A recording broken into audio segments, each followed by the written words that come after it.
man.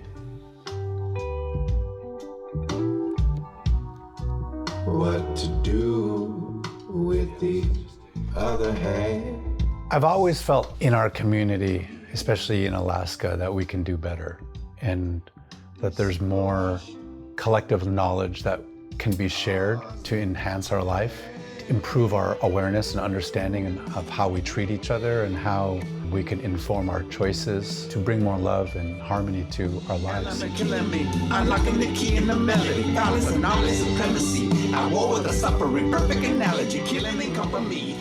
Growing up in Bethel, there were not a lot of other Black people. I just kind of came up with this. Being so removed from Black communities, I really was reaching out to whatever I could find and connect with through music.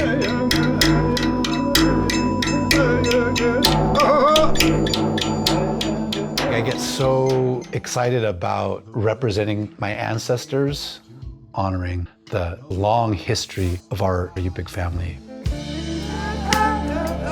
Oh no, no, no, no, no, no, no, no.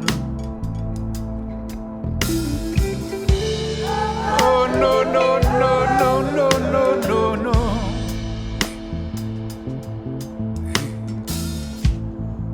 People elect, but consequence shared. It's not enough, take action now. I'm a musician. I play with a group called Pamyua, and we do music, dance, just performing arts. Been doing that for about 27 years. My name is Phillip Blanchett. My Yupik name is Gilichngok. My mother, my Yupik mother, Marie Mead Aganak, she was at the first generation to have mixed race relationships outside of the Yupik community. My dad was one of the first African Americans to travel to the YK Delta and to travel to the village where my mom was born and to spend time in the fish camps that are along the banks of the Kuskokwim that our family, our Yupik family, has been for generations. Everywhere I went, I was always reminded of being Black. With the kids, that was kid stuff, but it was really actually kind of sweet. What stands out, I've heard this phrase like growing up, no matter where I went with random people. Elder Native Yupik women looking at me and like, I wish I had your hair. And I was like always like that same phrase, no matter where I went, I was always reminded that I had curly hair, that I had these unique aspects about being Black. And I thought that was really cool. I just hope my kids can be proud of who they are, understand that they'll always have that will never go away, to be able to figure out how to honor who they are and to create their own life.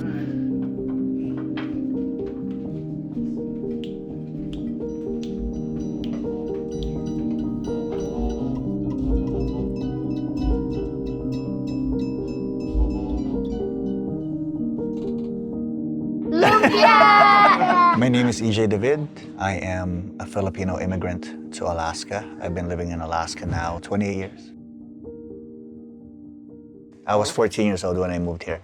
And I moved to Barrow, Alaska, or what is now Utqiagvik. I am an immigrant to this country, to these lands. I'm a guest.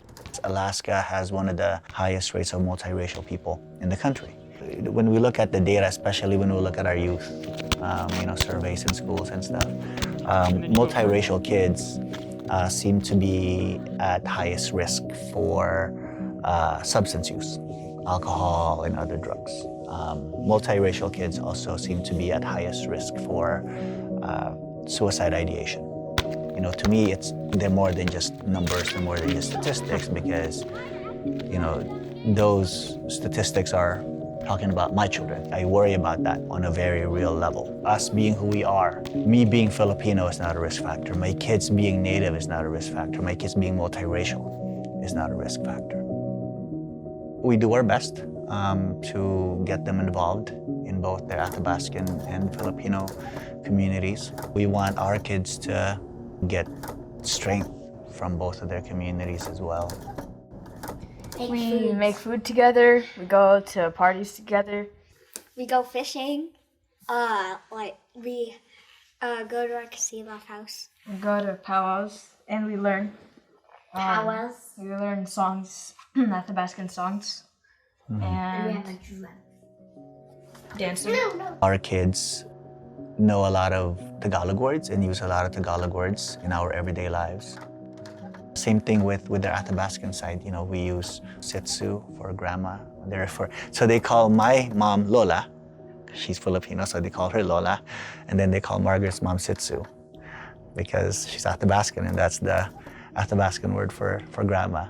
Native games, so my kids are involved in a lot of native games and participate in events, 2-foot high kick, 1-foot high kick, scissor bar jump. So they do all of that. Fishing, that's a huge part of their Athabascan culture. And not just fish, but also do everything else that comes with that. Cleaning the fish, cutting the fish, smoking it, stripping it, drying it, jarring it. You know, even Tala, who's 2, one of her roles this past fishing season was to scrape off the salmon meat off of the spine. You know, so all of that little scraps of meat from the spine, that's actually what we turn into salmon lumpia, which is a combination of, you know, traditional native food, salmon, and then lumpia is Filipino food. Growing up, I experienced a lot of self-doubt and a lot of sense of inferiority attached to my heritage. I don't want my kids to go through that. When they think of their heritage, I want my kids to think of great things. I want them to feel pride, joy. I want them to feel strength. I want them to feel empowered when they think of both their Filipino and Athabascan cultures. That's what I want them to take away from this, is that their cultures are sources of strength and it's what makes them special. That's what I want them to feel. It's what makes them special. It's not what makes them at higher risk for this or that. It's not what's holding them back. It's not what's putting them in danger. It's what's going to help them thrive in this world. And it's what's going to help them make this world a better place. But he just dropped it in the road right over there. I was like, that's a pretty cool tire. And then he started using it as weights and stuff. He started lifting it. Strum. That was our cardboard. When I count to 3, you run to me, and I'm gonna grab you and pick you up, okay? 1, 2, 3. Come on. Wow! No, get me down. Oh, you want to get down? But what if you go up and you can see really high? You want to see what you can see? Huh?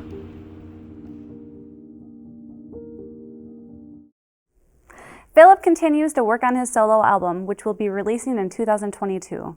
And to learn more about the Athabascan Filipino experience, you can read EJ's book titled, We Have Not Stopped Trembling Yet, Letters to My Filipino Athabascan Family.